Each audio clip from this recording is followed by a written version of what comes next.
Lazima ujiulize kwenye maisha yako. Je, ulimpokea Roho Mtakatifu au uko kwenye maigizo? Au upo kwenye maigizo au upo kwenye kufuata mkumbo? Je, ulimpokea Roho Mtakatifu? Kwa sababu Yesu alisema, nitakapoondoka mimi sitawaacha yatima, nitawaletea msaidizi, Roho wa kweli.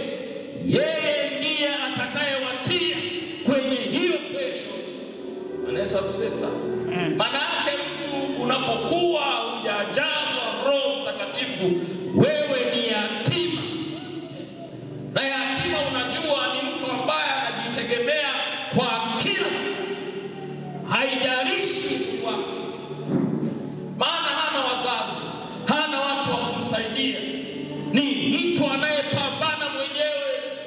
Ndio maana unamkuta yatima mwingine yuko barabarani anaomba au anajiokoteza kwenye mashimo ya takataka.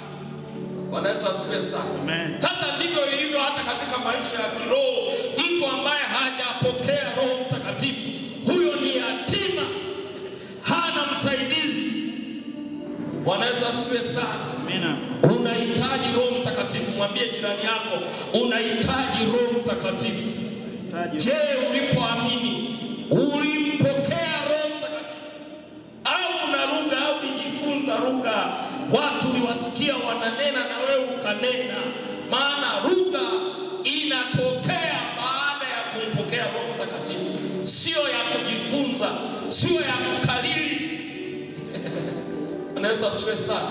Unahitaji uwe na nguvu, unahitaji uwe na nguvu. Ndio maana sasa hivi kizazi chetu hatumuoni Mungu, hatuoni uso wa Mungu, hatufurahii wokovu, hatumang'anii wokovu, hatusimamii wokovu, kwa sababu kuna upungufu, hamna nguvu. Bwana Yesu asifiwe sana.